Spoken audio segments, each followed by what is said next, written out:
샬롬 샬롬 샬롬 샬롬 샬롬. 하나님 사랑합니다. 여러분 주 안에서 사랑합니다. 오늘 사도행전 5장 말씀이죠.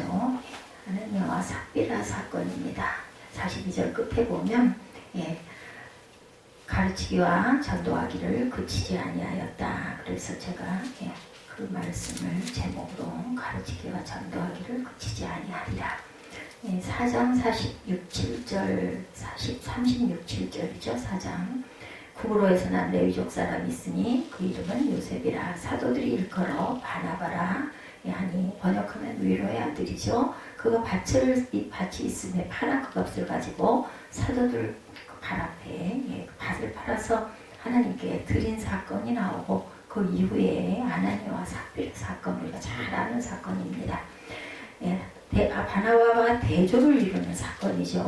바나바는 하나님께 영광을 돌리고 가진 것을 팔아가지고 사도들의 발 앞에 그냥 무조건 뒀는데, 아나니아와 삽비라는 자기를 드러내려고 하는 그 영광, 거짓말을 하는 바람에 결국은 성령 모독죄로 죽는, 하나님께 드리고 죽는 그러한 사건이 나타나 있습니다.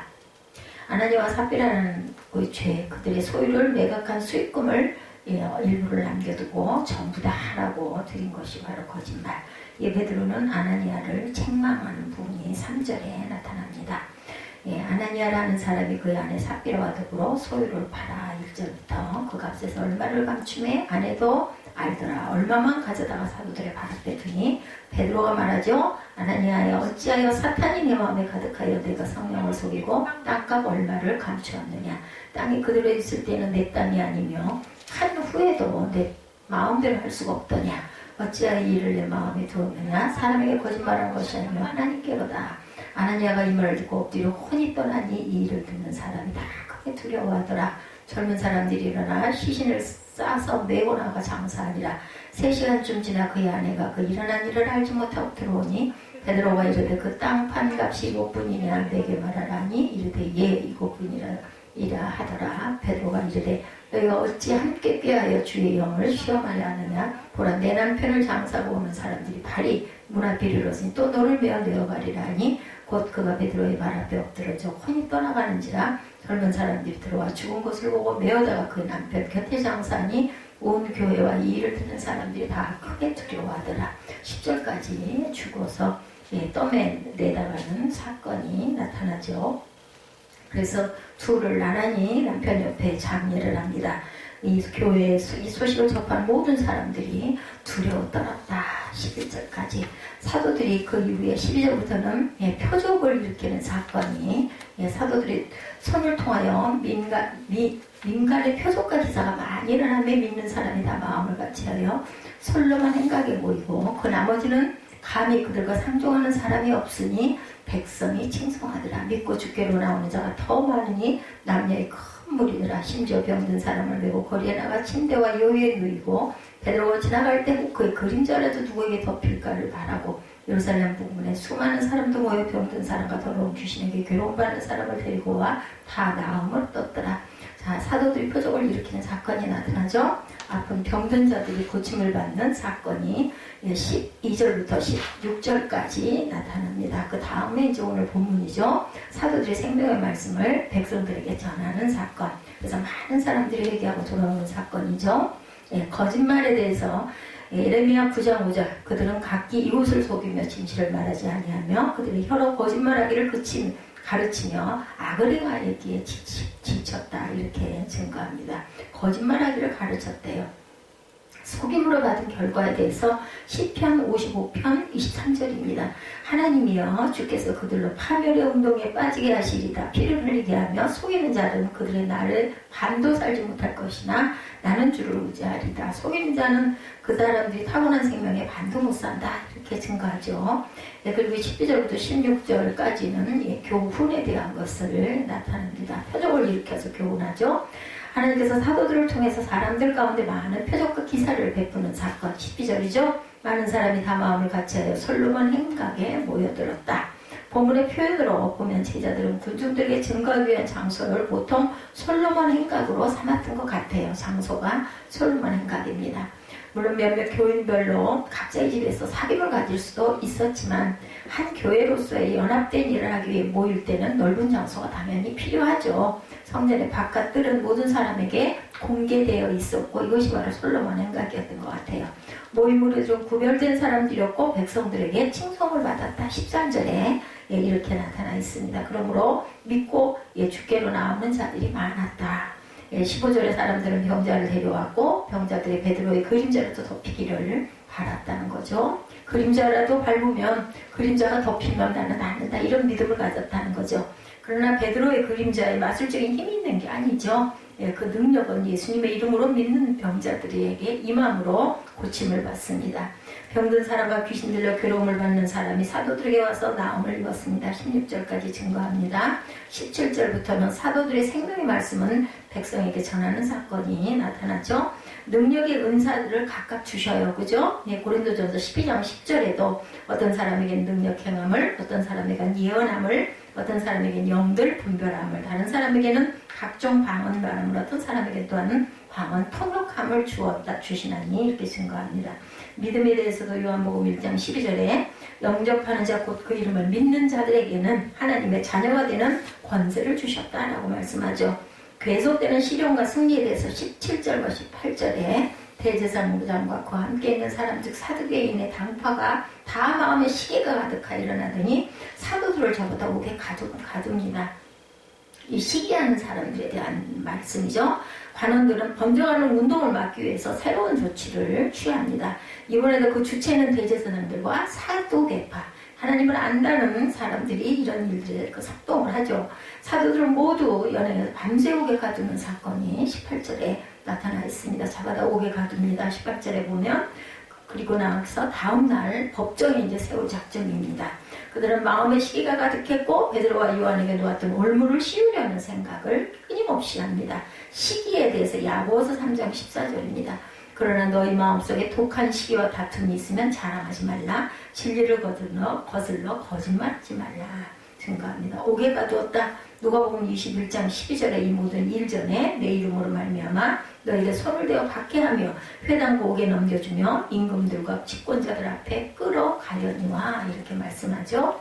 옥문을 엽니다. 누가? 천사가 여는 사건 19절에 주의 사자가 밤에 옥문을 열고 끌어내어 이르되 명령하죠. 가서 성전에 서서 이 생명의 말씀을 백성들에게 말하라 이렇게 말합니다. 천사의 말을 듣고 사도들은 새벽에 성전에 들어가 생명의 말씀을 가르치는 부분이 21절에 그들이 듣고 새벽에 성전에 들어가 가르치더니 대제사장과 그와 함께 있는 사람들이 와서 공회와 이스라엘 족속의 원로들을 다 모으고 사람을 옥에 보내어 사도들을 잡아오라 하니 부하들이 가서 옥에서 사도들을 보지 못하고 돌아와 이르되 우리가 보니 옥은 든든히 잠기고 지키는 사람들이 문에 서 있는데 문을 열고 보니까 그 사람이 하나도 없습니다 라고 보고합니다. 성전 맡은 자와 제사장들이 이 말을 듣고 의혹하여 일이 어찌 될까 하던 25절에 사람이 와서 알리되 보소서 옥에 가두었던 사람들이 성전에 서서 백성을 가르치더이다. 그 안에 있던 사람들은 전부 다 성전에 가서 백성들을 가르치고 옥문은 꽉 닫혀있고 지키는 사람들은 그들에 서 있는데 옥 안에는 아무도 없다라는 거죠. 천사의 사역에 대해서 히브리서 1장 14절에도 모든 천사들은 섬기는 영으로 구원받을 상속자들을 위하여 섬기라고 보내심을 받았다라는 거죠. 생명의 말씀 빌립보서 2장 16절에 생명의 말씀을 밝혀 나의 다름질이 헛되지 아니하고 수고도 헛되지 아니하므로 그리스도의 날에 내가 자랑할 것이 있게 하려 함이라. 생명의 말씀을 우리가 항상 밝히고 우리가 읽고 이 마음판에 새겨야 되겠죠. 옥문은 어떻게 돼 있었다? 굳게 견고하게 닫혀 있어서 잠겨 있었습니다. 그런데 그 안에 있던 사람들은 이미 성전에서 많은 사람들을 가리키고 있었다는 거죠. 공회와 이스라엘 족속의 최고 권력자들은 죄인 없는 재판을 위해 모이게 됩니다. 참으로 모순된 일이죠. 죄인은 없는데 재판을 합니다. 더욱 당혹할 일은 옥문을 지키던 관원들이 보고를 받은 후였다. 옥문은 굳게 닫혀있고 제자들은 보이지 않고 당황한 지도자들이 법정에 있는 자들에게 무슨 일이 일어나는지를 논의하고 있는 동안 사도들이 성전에서 가르치고 있다는 소식을 듣습니다. 악인의 올무에 대해서 잠언 26장 27절입니다. 함정을 파는 자는 그것에 빠질 것이요 돌을 굴리는 자는 도리어 그것에 치이리라. 사도들에 대한 신문이 17절에 나타나죠. 예, 25절에 보니 옥에 같은 사람이 성전에 서서 백성을 가르치다 하니까 성전 맡은 자가 부하들과 같이 가서 그들을 잡아왔으나 강제로 못하면 백성들이 돌로 치고 보고 있어요. 백성들이 모두 다. 21절에 그들을 끌어다 공회 앞에 세우니 대제사장이 이제 묻습니다. 이제 좋게 물어봐야지 방법이 없어요. 이제 28절에 우리가 이 이름으로 사람을 가르치지 말라고 언금하였을 때 너희가 너희 가르침으로 예루살렘에 가득하게 하니 이 사람의 피를 우리에게 돌리고자 하느로다. 베드로가 대답합니다. 예, 이르되 사람보다 하나님께 순종하는 것이 마땅하니라. 너희가 나무에 달아 죽인 예수를 우리 조상의 하나님이 살리시고 이스라엘에게 회개함과 죄사함을 주시려고 그를 오른손으로 높이사 임금과 구주로 삼으셨느니라. 예수의 부활을 증언하죠. 이렇게 해서 그의 예수를 죽였고 그들이 죽인 이 예수를 하나님은 죽은 자 가운데 살리셨다. 예, 이렇게 증거합니다. 30절 31절에. 그래서 신문하는 부분에 대해서도 마태복음 27장 2절에도 결박하여 끌고 가서 총독 빌라다에게 넘겨주었어요. 예수님을. 성령의 열매에 대해서 갈라디아서 5장 22절이죠. 오직 성령의 열매는 사랑과 희락과 화평과 오래 참음과 자비와 양성과 충성과 온유와 절제니 같은 법을 금지할 법이 없느니라. 이렇게 증거합니다. 가말리엘의 설득이 33, 4절에 이어집니다. 그들이 듣고 크게 노하여 사도들을 없이 하고자 할 때 바리새인 가말리엘은 율법교사로 모든 백성에게 존경을 받는 자라 공회 중에 일어나 명하여 사도들을 잠깐 밖에 나가게 하고 35절에 말하되 이스라엘 사람들아 너희가 이 사람들에게 대하여 어떻게 하려는지 조심하라. 이전에 두다가 일어나 스스로 선전하며 사람이 약 400명이나 따르더니 그가 죽임을 당하며 따르던 모든 사람이 흩어져 없어졌고 37절에 그고 호족할 때 갈릴리 유다가 일어나 백성을 꿰어 따르게 하다가 그도 도망한 즉 따르던 모든 사람이 흩어졌느니라. 예, 드다와 유다가 이런 사건들이 있어서 많이 따라다녔지만 예, 결국은 다 모든 사람들이 예, 흩어져 버렸었다라는 거죠. 예, 그가 그 우두머리들이 도망하니까 이제 예, 38절에 내가 너에게 말하니 이 사람들을 상관하지 말고 버려두라. 이 사상과 소행이 사람으로부터 났으면 무너질 것이고 만일 하나님께로부터 났으면 너희가 그들을 무너뜨릴 수 없겠고 도리어 하나님을 대적하는 자가 될 것 같다. 그러니 그들에게 옳게 여고 사도들을 불러 채찍질하며 예수 이름으로 말하는 것을 금하고 놓으니 결국은 이제 좀 때려서 놔버려요. 사도들은 그 이름을 위하여 능력받은 일에 합당한 자로 여기심을 기뻐하면서 공의 앞을 떠나니라. 자, 능력받은 게 우리는 너무 기쁘다는 거죠. 그지 날마다 성전에 있든지 집에 있든지 예수는 그리스도라고 가르치기와 전도하기를 그치지 않습니다. 예, 그 매를 맞아도 너무 기쁜 거예요. 그죠? 그리고는 막 그걸 계속 전하는 사건이 나타나죠. 예수의 이름으로 인한 능력에 대해서 마태복음 10장 22절에 또 너희가 내 이름으로 말미암아 모든 사람에게 미움을 받을 것이나 끝까지 견디는 자는 구원을 얻으리라. 선물을 받아요. 그죠? 구원이라는 선물을. 그래서 사도행전 5장의 전체의 결론은 예, 사도들은 시련을 당했으나 능력받음을 그들은 도리어 기뻐했다. 그리고 그들의 증거는 계속되죠. 두려움이 없는 사도들의 증거는 예수 그리스도의 세상에 이김으로 기인하는 것이었고 그것은 그들의 세상을 향한 믿음이기도 했다. 그들은 시련 속에서 승리를 경험했고 더 힘있게 예수의 주되심을 증거하기를 그치지 않았다. 그래서 오늘 제목이 가르치기와 전도하기를 그치지 아니하는 그런 사건.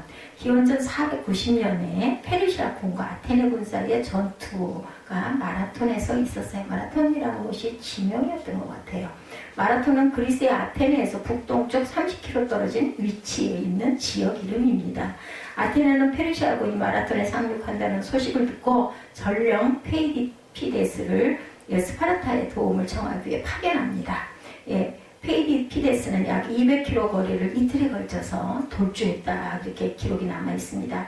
스파르타는 아테네의 위급한 상황을 듣고 원군을 파병하는 데 도움을 했는데 스파르타의 전통에 따라 보름에 출전하는 것이 금지되어 있기 때문에 아테네는 스파르타의 도움 없이 몇몇 동맹 도시의 도움으로 마라톤 평야에서 페르시아군을 물리쳤다. 이렇게 기록되어 있어요. 여기서 고대 역사가 헤로도토스는 페이디피데스가 마라톤 승전 소식을 아테네에 전했다는 사실을 언급하고 있지 않기 때문에 오늘날 마치 전설처럼 퍼져 있는 마라톤의 유래에 관한 이야기는 후대의 지어낸 이야기다. 이렇게 전해집니다. 지어낸 이야기는 마라톤 평야에서 아테네군이 침략해온 페르시아군을 격파했을 때 아테네 군 전령 페이디피데스가 아테네의 승리를 알리기 위해서 약 40km를 달려 우리는 이겼노라고 외쳤다는 거예요. 내용은. 그리고 이 역사적인 달리기를 끝내고 페이디피데스는 쓰러져 죽었고 그가 달린 거리는 마라톤의 전례가 되었다. 근데 이게 사실이 아니었다라는 거죠. 마라톤 전투에서 패전한 페르시아의 후예국인 이란은 마라톤을 금기합니다. 이란이라는 나라는 지금도 있죠. 때문에 올림픽과 아시아 경기대회 등 세계대회에서 마라톤 종목에 출전한 선수는 한 명도 없었다고 그래요. 이란은.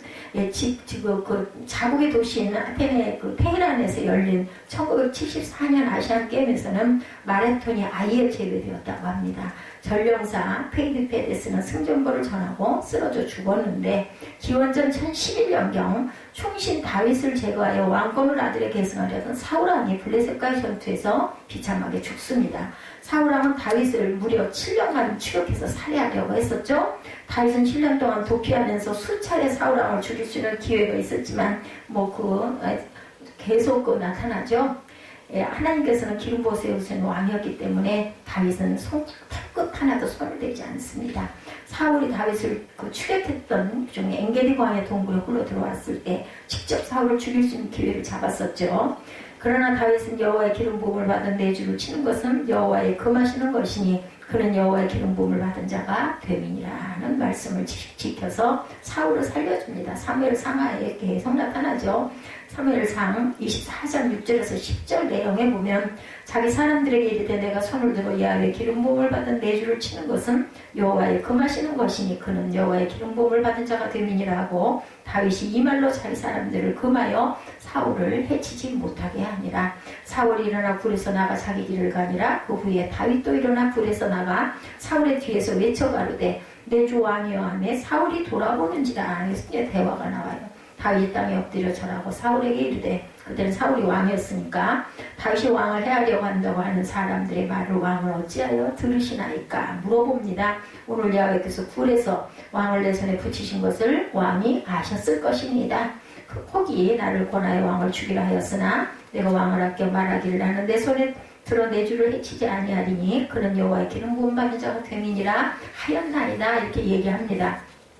그 후 또다시 십광야에서 다윗을 추격했던 사울왕이 잠시 휴식을 취하며 자고 있었을 때 다윗에게 또 한 번의 기회가 찾아왔어요. 동행하던 아비새 장군이 사무엘상 26장 8절에 보면 하나님의 오늘날 당신의 원수를 당신의 손에 붙이셨나이다. 아비새 장군 죽이자 얘기하는 거죠. 그러므로 청하오니 나로 창으로 그를 찔러 단번에 땅에 꽂게 하소서. 내가 죽이겠나이다. 명령만 하고 하옵소서. 이런 얘기예요. 내가 그를 두 번째 찌를 것이 없으리다. 한 번만 찌르면 그는 죽습니다 하며 자신이 사울왕을 처치하도록 해달라고 청했어요. 다윗이 또 반대하죠. 사무엘상 26장 9절에서 23절에 걸쳐보면 다윗이 아비새에게 이르되 죽이지 말라. 누구든지 손을 들어 야훼의 기름 부음을 받은 자를 치면 죄가 없겠느냐. 그것도 죄다라는 거죠. 가로되 야훼께서 사시거니와 야훼께서 그를 치시리니 혹 죽을 날이 이르거나 전장에 들어가서 망하리라. 여호와께서 그를 치실 거다. 그냥 놔둬도 전쟁에 들어가서 죽던지 여호와가 치더니 내가 손을 들어 야훼 기름 부음 받은 자를 치는 것을 야훼께서 금하시나니 너는 그의 머리 곁에 있는 창과 물병만 가지고 가자. 머리 위에 놓여있는 창과 물병만 가져가자 하고 다윗이 누구든지 손을 들어 여호와의 기름 부음을 받은 자를 치면 죄가 없겠느냐. 또 가로되 야훼께서 사시거니와 여호와께서 그를 치시니 죽여 날이 이르거나 혹 전장에 들어가 망하리라. 죽을 날이 이르거나 전장에 들어가 망하리라고 말했던 것처럼 사울왕은 블레셋과의 전투에서 죽습니다. 그죠? 그 집안 역시 망하고 맙니다. 사울왕이 죽은 후 사흘째 되는 날 아말렉 사람 하나가 다윗에게 달려와 사울왕의 전황을 전하죠. 저는 이스라엘 진에서 가까스로 살아 빠져나왔는데 군인들이 싸움터에서 달아나기도 했고 군인들 가운데 쓰러져 죽은 사람도 많습니다. 사울왕과 요나단 왕자께서도 전사하셨습니다. 다윗이 그 아말렉 사람에게 다그쳐 묻죠. 사울왕과 요나단 왕자께서 전사한 줄 내가 어떻게 알았느냐. 그 젊은이가 설명하죠. 제가 우연히 길보아산에 올라갔다가 사울왕이 창으로 몸을 버티고 서 계신 것을 보았습니다. 그때 적의 병거와 기병대가 그에게 바짝 다가오고 있었고 사울왕의 고개를 뒤로 돌리시다가 저를 보시고 저를 부르셔서 왜 그러시냐고 여쭈었더니 누구냐고 물으셔서 아말렉 사람이라고 말씀드렸더니 사울왕이 어서 나를 죽여다오. 아직 목숨이 붙어있기는 하나 괴로워서 견딜 수가 없다. 그러니 네가 나를 좀 죽여달라는 거죠. 제가 보기에도 일어나서 사실 것 같지 않아 다가가 명령하신 대로 했어요. 죽여줬다는 거죠.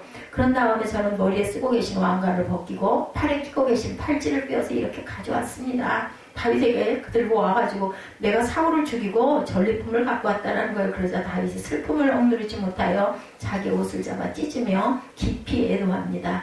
사울과 그의 아들 요나단과 주의 백성 이스라엘 가문이 칼에 맞아 쓰러진 것을 슬퍼하면서 해가 질 때까지 울며 금식하며 애도하죠. 그리고 다윗이 자기에게 소식을 전하여준 아말렉 사람에게 내가 어떻게 감히 겁도 없이 손을 들어 주께서 기름 부어 세우신 분을 살해했느냐 호통을 치며 신하를 불러 가까이 가서 그를 쳐 죽이라고 명령해서 그 아말렉 사람이 처형되죠. 그때 다윗이 죽어가는 그를 두고 이렇게 말하죠. 내가 죽은 것은 너의 탓이다. 결국은 죽이고 이제 와서 전공을 좀 알아주십소서 하고 전리품까지 갖고 왔는데 그 사람은 죽었어요. 어떻게 보면 우리가 인간적으로 생각할 땐 굉장히 억울한 사건 같아요. 공을 세우고 왔는데 적장에 죽여달라고 해서 나는 죽였고 그 죽은 사람의 왕관하고 팔찌를 이렇게 들고 와서 다윗에게 충성을 하는데 그만 죽임을 당하죠. 이것이 사무엘하 1장 1절에서 16절에 나타나 있습니다. 사울왕의 죽음은 다윗에게 있어서 고달픈 망명생활을 청산하고 영광스러운 왕이 오르게 되는 아주 경사스러운 사건이에요. 사실은. 그러나 다윗은 사울왕이 비록 자신의 원수였지만 하나님께서 기름 부음 받은 자라는 사실을 중요시하는 신앙으로 사울왕의 죽음을 진심으로 깊이 애도를 하죠. 사울왕을 자신이 죽였다고 자처하면서 훈장과 포성을 바라고 승전 소식을 전한 아말렉 사람은 자신의 입으로 주께서 기름을 부어 세우신 분을 제가 죽였습니다 하고 자신의 죄를 시인함으로 자신의 죽음을 자처합니다. 사실 그 아말렉 사람은 사울에게 칼을 대지 않았지만 사울왕이 다윗의 원수였다는 사실을 이용해서 자신의 욕망을 채우려고 거짓 보고를 함으로 자신의 생명을 잃고 만 거죠. 사울왕의 전사 소식은 다윗에게 기쁜 소식이 절대 아니었다. 아말렉 사람은 허위 날조된 소식을 전함으로 자신의 생명을 잃어버린 이 사건, 이것이 누구의 사건과 같아요? 아나니아와 삽비라의 사건과 거의 같은 성령을 속인 죄죠. 오늘 하나님께서 사자를 통해 성도 여러분에게 가서 이 생명의 말씀을 백성들에게 말하라고 하는 내용이 나타나죠. 사도 베드로와 요한이 성전 미문에서 구걸하던 안진뱅이를 예수 그리스도의 이름으로 일어나 걷고 뛰게 하자. 그는 곧바로 성전에 가서 하나님을 찬송합니다. 그 부분이 3장 1절에서 26절에 나타나 있어요. 안진뱅이 일어난 사건. 이를 목격했던 사람들이 모두 놀랍게 여기자 사도들이 십자가에 죽으시고 사흘 만에 다시 살아나신 예수 그리스도를 믿는 믿음으로 안진뱅이가 온전하게 되었노라 증거합니다. 이것이 이제 증인들의 증거가 되는 그 병 고침의 사건. 이에 유대 종교 지도자들인 대제사장들과 사두개인들이 예수 부활을 가르치고 전하는 일을 몹시 싫어하여 사도들을 체포하고 신문하죠. 사도들이 신문하는 그들에게 오히려 예수 그리스도를 담대히 증거합니다. 사도행전 4장 10절에서 12절에 나타나죠. 너희와 모든 이스라엘 백성들을 알라. 너희가 십자가에 못 박고 하나님이 죽은 자 가운데 살리신 나사렛 예수 그리스도의 이름으로 이 사람이 건강하게 되어 너희 앞에 섰느니라. 이 예수는 너희 건축자들의 버린 돌로 진 모퉁이의 머리대로 되었다 라는 얘기를 합니다. 다른 이름으로서는 구원을 얻을 수 없나니 천하 인간의 구원을 얻을 만한 다른 이름을 우리에게 주신 일이 없습니다.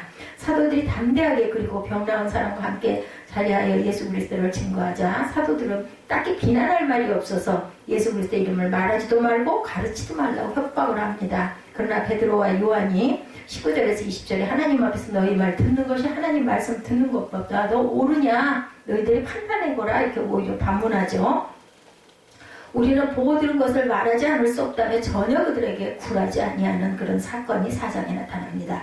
결국 유대 종교 지도자들은 수많은 백성들이 사도들을 따르고 있다는 점이 두려워 사도들을 어떻게 처벌할지 방법을 찾지 못하고 위협해서 석방을 합니다. 이런 사실들을 백성들이 알게 돼서 더 많은 사람들이 하나님께 영광을 돌리고 몰려왔겠죠. 21절에 보면 4장 21절에 관원들의 백성을 인하여 저희를 어떻게 벌할 도리를 찾지 못하고 다시 위협하여 놓아주었으니 모든 사람이 그 된 일을 보고 하나님께 영광을 돌리니라. 그리고 오늘도 또 그런 사건이 또 일어나죠. 5장 12절에서 14절에 보면 사도들의 손으로 민간의 표적과 기사가 많이 되매 믿는 사람이 다 마음을 같이하여 솔로몬 행각에 모이고 그 나머지는 감히 그들과 상종하는 사람이 없으나 백성이 칭송하더라. 믿고 주께로 나오는 자가 더 많으니 남녀의 큰 무리더라.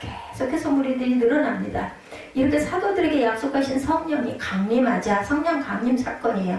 사도들이 권능을 받아서 예수 그리스도의 증인이 돼서 강하고 담대하게 예수 그리스도의 복음과 생명의 말씀을 절대로 그치지 않고 전하게 되더라는 거죠. 핍박을 받아 그걸 막 기뻐하죠. 사도행전 1장 4절에서 8절 보면 사도와 같이 모이사 저에게 분부하여 가라사대 예루살렘을 떠나지 말고 내게 드린 바 아버지와 약속하신 것을 기다리라. 요한은 물로 세례를 베풀었으나 너희는 몇 날이 못되어 물로 성령으로 세례를 받으리라 하셨습니다.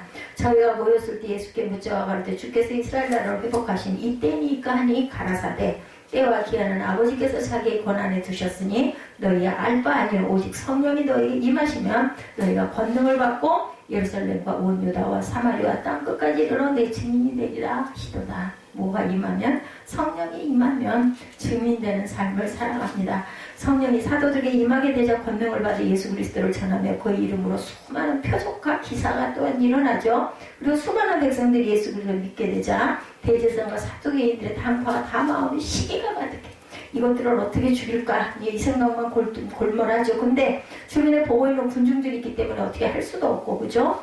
사도들로 하여금 예수를 전파하지 못하도록 잡아다 오게 가두고 이번엔 신문하지도 않고 무조건 구속해버립니다. 무조건 붙들어다 잡아다 가뒀어요. 그러나 하나님께서는 사자들을 보내요. 사도들을 탈옥시키죠. 20절에 오늘 본문 가서 성전에 가서 이 생명의 말씀을 백성들에게 말하라고 명령합니다. 시기가 가득한 유대교 지도자들, 그것은 사내들인을 구성하고 있는 대제사장, 바리새인, 서기관 등이 사도들을 핍박한 종교적 이유는 첫째, 권위의 문제였다. 사내들인은 당시 유대인 사회에 있어서 최고의 법적 지위를 가진 실질적 통치기관이었습니다. 그런데 당시 초대교회의 사도들은 생전에 예수 그리스도와 같이 영육간에 허덕이는 이스라엘 백성들에게 생명력 있는 말씀과 놀라운 표적을 베풀었을 때 점점 백성들로부터 존경과 기쁨의 대상이 돼요. 이러한 현상은 상대적으로 유대교 지도자들의 권위를 실추시키고 또한 그들의 종교적 기반을 자꾸 흔드는 것이기 때문에 그들은 사도들을 핍박한 거죠. 둘째, 예수 그 살인죄에 대한 정당한 문제. 둘째로는, 첫 번째로는 시기가 가득했던 그 내용은 그들의 뭐라고 그래야 되나, 권위가 자꾸 땅에 떨어지기 때문에 그것이 너무너무 싫어서 시기가 가득했어요. 그죠? 둘째는 예수 살인죄에 대한 정당한 문제가 논의됩니다.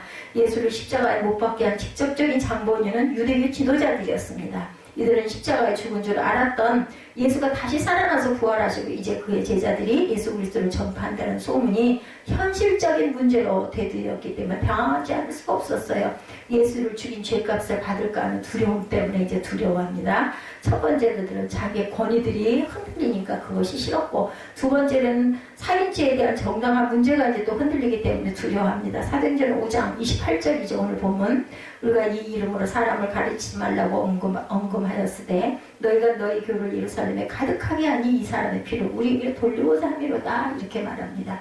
이런 이유로 유대교 지도자들은 연합하여 사도들에게 예수 이름으로 복음을 전파하지 못하도록 온갖 수단을 다 동원해서 막 때리죠. 이렇게 복음 전파를 방해하기 위한 온갖 음모가 꾸며졌지만 하나님께서는 일촉즉발의 살벌한 위승함 속에도 사도들로 하여금 담대히 그리스도를 전파하게 하시고 그들로 더 큰 용기와 확신 속에서 예수의 증인된 사명 수행에 전력을 다하게 명령하시죠. 누구를 통해서? 천사들을 통해서. 초대교회는 핍박을 받으면 받을수록 하나님의 말씀에 순종하는 생활이 보여집니다. 사도들이 하나님의 사자의 손길로 감옥에서 풀려난 후 즉시로 예수를 증거했고 다시 공회 앞에 또 잡혀옵니다. 전체 유대교 지도자들에게 예수 그리스도의 증인으로서 자처하기를 조금도 꺼려하지 않는 사건이 이렇게 반복이 되죠. 3장, 4장, 5장 계속 반복되죠. 3장에서는 그저 안진뱅이 그 세움으로 인해서 이런 반복이 됩니다. 사도들은 하나님께 대한 절대 순종의 태도를 이렇게 보입니다. 유대교 지도자들의 태형, 태연이라는 가죽끈을 세 줄로 꽈서 만든 형장으로 때리는 것으로 보통 40대 한 대 감한매, 왜냐면 40대를 맞으면 죽기 때문에 다 맞으면 살가죽이 벗겨지고 뼈가 드러날 상태까지 이르게 된다고 그래요. 그래서 그러면서도 그 복음전파를 쉬지 않았다. 그야말로 땅 끝까지 이르러 내 증인이 되라는 명령을 절대 순종하는 모범을 보여주는 모습이 나타납니다. 오순절 성령 강연 주가 되면은 이런 부분에 설교들을 굉장히 많이 하시는 그 이유는 우리도 모두 다 성령의 그 귀한 귀중함, 성령의 일하심을 우리가 알아야 되기 때문이죠. 세 번째, 핍박과 박해 중에 석방된 사도들에게 주어진 명령은 이 생명의 말씀을 백성들에게 말하라. 지금으로 얘기하면은 땅 끝까지 증거해라, 이런 말씀입니다. 사도들은 석방, 즉지 생명의 말씀 복음을 계속 전합니다. 복음전도 사명을 위한 석방이죠. 성도들은 이 점을 우리가 분명히 알아야 되겠다. 나의 건강을 회복해 주신 것은 편히 살다 죽으라는 뜻이 아니라 복음 전파, 그 사명을 끝까지 너희들이 수행하라고 우리를 살려주시고 여러 가지 축복을 해주시는 것이다. 사업을 축복하신 것은 하나님의 사업을 위한 것이라는 것을 깨달아야 되고, 이 나라 민족을 부강한 나라로 축복하신 것 또한 그냥 우연히 일어난 일이 아니라 열왕 가운데 우상 숭배하며 사치하고 음란하며 교만하는 것도 아니고 세계를 구원하는 복음 전파의 제사장의 국가가 되라는 것이라는 것을 우리가 알아야 되겠죠. 이 하나님의 은혜와 섭리를 깨달지 못하고 하나님의 목적을 무시하고 자기 욕심을 따르면 하나님의 진노를 사게 된다. 아나니와 삽비라처럼 자기의 욕심, 그리고 자기의 그 명예, 자기의 나는 이렇게 착한 일을 했다 하는 내가 살아있는 부분이지, 성령을 그렇게 해서 거짓말을 해가지고 속이는 일을 하면 죽습니다. 하나님의 말씀을 전파하는 일은 결코 방해받지 않으신다는 것을 우리가 또 알아야 되겠다. 병에 걸리거나 사업에 실패한다고 해서, 아니면 저와 여러분들이 그 일을 행하지 않는다고 해서 하나님의 복음이나 하나님의 일이 실패로 돌아가는 일은 절대 없습니다. 세상의 어떤 일로도, 하다못해 우리의 연약함으로도 하나님의 하시는 일은 중단이 절대 되지 않는다. BC 760년경 하나님께서 요나에게 말씀하신 사건 아시죠? 너는 저 큰 성읍 니느웨로 가서 회개하라고 외쳐라. 그들의 죄악이 내 앞에까지 이르렀느니라. 니느웨에 가서 죄악을 회개하라고 외치라고 명령합니다. 요나에게. 그러나 요나는 하나님 말씀을 거역하고 배를 타고 오히려 반대로 가죠. 다시스로. 니느웨는 당시 악의 대명사이자 과거 이스라엘에게 숱한 아픔을 안겨주었던 원수 같은 사람들이었어요. 요나가 다시스로 도망한 것은 니느웨 사람들이 두려워서가 아니라 정말 싫어서, 그죠? 그들이 말씀을 듣고 회개하고 구원받는 것이 죽기보다 더 싫어, 죽였으면 좋겠는 거죠. 그들에게 회개하고 구원받을 수 있는 기회를 주지 않기 위해서 다시스로 도망을 친 거예요. 그 전에 일본이 우리나라를 36년 동안 그렇게 압제했던 그것 때문에 일본 그 전도들을 아주 굉장히 힘들어 하셨죠, 목사님들이. 그런데도 기도하면 성령이 계속 일본을 전도해가지고 일본을 구원하라는 그런 사명을 받으신 분들은 결국은 그걸 견디지 못해가지고 일본에 증거를 하고 전도를 해가지고 그들의 영혼을 살리는 그런 그 이야기를 저도 많이 들었습니다. 그들에게 회개하고 구원받을 수 있는 기회를 주지 않기 위해서 다시스로 도망쳤던 요나도 결국은 다시 그저 니느웨로 가죠. 하나님께서는 폭풍을 불게 하시고 다시스로 가는 배를 부서질 지경이 되게 하셔서 뱃사람들은 두려움에 사로잡혀서 결국은 요나를 바닷물에 집어 던집니다. 그죠? 그래서 결국은 그가 물고기 뱃속을 통해서 토해짐으로 다시 니느웨로 가게 됩니다. 그 제비를 뽑는 사건도 일어나죠. 그 중간에 보면은. 그래서 요나가 물속에 빠지는 그런 사건. 하늘에 계신 주 하나님, 바다와 육지를 지으신 그분을 섬기는 사람, 그리고 요나가 그들에게 자기가 하나님의 뜻을 피해 달아나고 있다, 양심적으로 고백한 사건들이 나타나 있어요. 요나서에 보면. 그래서 요나가 사흘 밤낮을 물고기 뱃속에서 지내며 기도하자 하나님께서 그 물고기로 하여금 요나를 니느웨 해변에 토해내게 하십니다. 그 요나 2장 10절에 보면 여호와께서 물고기에게 명하신 요나가 육지에 토하니라 요나를. 그리고 하나님께서 두 번째 말씀을 하신 게 3장 2절에 보면 일어나 저 큰 성읍 니느웨로 가서 내가 네게 명한 바를 그들에게 선포하라. 결국 요나는 하나님 말씀대로 니느웨로 가서 하룻길을 다니며 외치죠. 3장 4절에 보면 40일이 지나면 니느웨가 무너지리라 이렇게 외칩니다. 요나가 전하는 하나님의 말씀을 듣고 뜻하지 않게 니느웨는 왕을 비롯해서 전 백성들이 하나님을 믿고 금식하고 회개하는 사건이 일어나죠. 3장 5절에서 9절에 보면 니느웨 백성이 하나님을 믿고 금식을 선포하고 무릇 대손하고 굵은 패를 입은지라 그 소문이 니느웨 왕에게 들림에 왕이 보좌에서 일어나 조복을 벗고 굵은 패를 입고 제에 앉아 왕도 함께 기도하죠. 왕이 그 대신으로 더불어 조서를 내려 니느웨에 선포하여 가로되 사람이나 짐승이나 소떼나 양떼나 아무 것도 입에 대지 말지니 먹지도 말 것이요 물도 마시지 말 것이며 사람이든 짐승이든 굵은 배를 입을 것이요 힘써 야훼께 부르짖을 것이며 각기 악한 길과 손으로 행한 강포에서 떠날 것이라. 하나님은 혹시 뜻을 돌이키시고 그 진노를 그치사 우리로 멸망치 않게 하시리라. 그렇지 않을 줄을 누가 알겠느냐 한지라. 예, 마침내 하나님께서 니느웨 사람들 회개를 받으시고 뜻을 돌이켜서 재앙을 내리지 않으시죠. 요나서 3장 10절에 보면 하나님이 그들의 행한 것 곧 그 악한 길에서 돌이켜 떠난 것을 감찰하시고 뜻을 돌이켜서 그들에게 내리리라 말씀하신 재앙을 내리지 아니하시니라. 그리고 요나가 삐져가지고 그죠? 예, 나는 차라리 죽여주시옵소서 하고 땡볕에 앉아있고 박넝쿨이 덮는 그 사건을 통해서 깨닫게 하시는 하나님의 사건이 그 요나서 4장에 보면 재밌게 그 표현이 되죠. 요나가 도망쳤지만 하나님의 선택은 절대로 처리되지 않았다라는 거죠. 우리가 이 말씀을 다시 한번 돌이켜 보건대 하나님의 사랑은 도망치는 요나를 따라가 회개시키고 다시 돌이켜 하나님의 그 복음 전도의 그 길을 가도록 그렇게 만드십니다. 만약에 끝까지 안 가면은 결국은 다른 사람을 대체하시기도 하는데 아마 하나님께서 보시기에는 네가 제일 잘 전할 것이다 하고 기회를 또 주시는 그런 사건입니다. 억지로일지라도 니느웨 성에 가서 복음을 전하게 만드시는 하나님입니다. 그렇게 해서 이스라엘의 원수 같은 니느웨 사람들일지라도 회개해서 구원을 받게 하시는 참으로 모든 사람이 구원받기를 원하시는 악한 자까지도 한 사람까지도 죽이고 사망을 일으켜서 그 생명을 뺏는 것이 아니라 어떻게든 해서 기회가 있으면 너희들이 마지막 때까지라도 살리시기를 원하는 구원하시기 원하는 하나님의 사랑이죠. 디모데전서 2장 4절에 하나님은 모든 사람이 구원을 받으며 진리를 하는 데 이르기를 원하시느니라. 하나님께서 저와 여러분을 택하셔서 그의 소유된 백성으로 삼으신 것은 십자가 예수 그리스도를 선포하도록 하기 위함이라는 것을 우리가 알아야 되겠다. 너무 잘 아는 말씀 베드로전서 2장 9절이죠. 오직 너희는 거룩한 족속이요 택하신 족속이요 왕같은 제사장들이요 거룩한 나라요 그의 소유된 백성이니 이는 너희를 어두운 데서 불러내어 그의 기이한 빛에 들어가게 하신 자의 아름다운 덕을 선전하게 하려 하심이라. 대한민국을 이렇게 잘 사는 나라로 만들어주신 그 이유도 바로 여기 있다라는 거죠. 거룩하신 하나님의 소유된 백성이 되신 저와 여러분이 하나님께서 말씀하시죠. 가서 이 생명의 말씀을 백성들에게 말하라.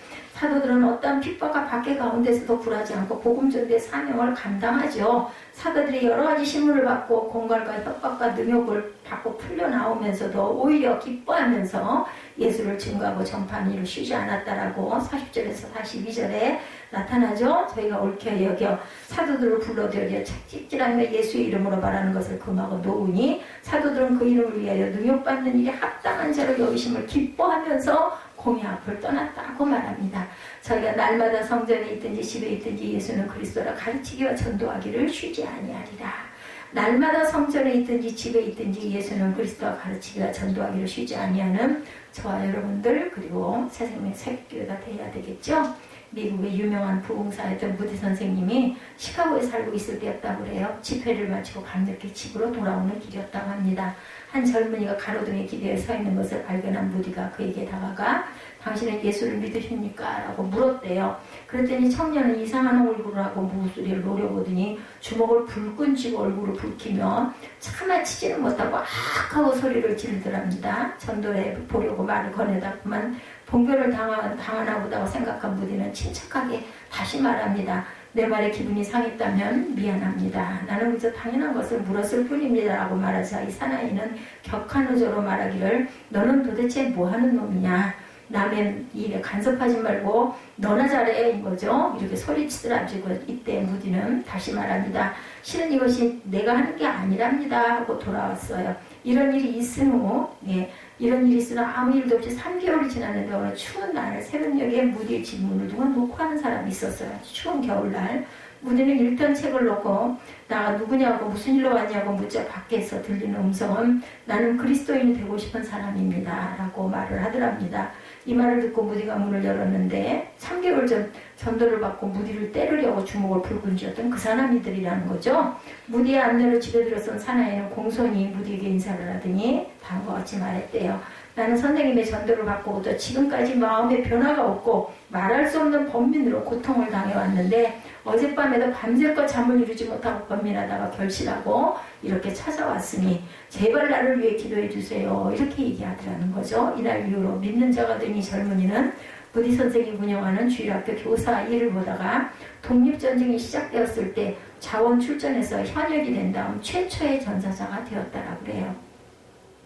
이것은 전도자의 뿌린 씨앗은 언젠가는 반드시 거두게 된다라는 사실, 그 뿌린 씨앗, 무디가 그날 그에게 예수를 믿습니까? 라고 말한 그 부분은 본인이 한 게 아니라 성령이 시켜서 하신 것이죠. 그래서 이건 내가 한 게 아니다 라는 이야기를 했던 거죠. 이 생명의 말씀, 예수 그리스도를 전도하기 위해서 하나님의 은혜로 택함받은 하나님의 자녀들이 저와 여러분들이고, 집에 있든 성전에 있든 어떤 환경과 처지에서도 예수 그리스도라고 가르치기와 전도하기를 쉬지 아니하는 복음 전도의 사명을 기쁨으로 감당하는 저와 여러분들, 그 코로나 바이러스 사건, 이 사건을 통해서도 우리 대한민국이 또한 믿는 성도들이 정말 더욱더 내가 뭔가 돌아보는, 지금 이 시대에 이 땅이 도대체 어떻게 되어 있는가, 우리 정치, 경제, 문화, 사회 모든 면면들이, 아니면은 지도자들이 과연 어떤가, 아니면은 우리 주의 종들이, 교회들이 어떤 문제들, 어떤 부분들이 온전치 않은, 하나님 보시기에 온전치 않은 부분, 또한 이 땅이 감당해야 될 사명을 우리가 온전히 잘 감당하고 있는지, 아나니아와 삽비라처럼 허울만, 그냥 이름만, 간판만 드러내놓고 자신들의 사욕을 혹시 채하고 자기 영광을 구한 것은 아닌지, 이런 부분을 다시 한번 회개하고 반성하고 기도하고 고쳐지는 역사가, 이 사건, 이 코로나 바이러스의 이때를 통해서 이것이 조금 하나님 보시기에 온전한 모습으로 니느웨 사건처럼 회개의 영이 임하는 저와 여러분들, 교회들이 되시기를, 이 땅이 되시기를 주님의 이름으로 축복합니다. 이렇게 일단 찬양하시고 기도하는 시간 잠시 갖도록 하죠.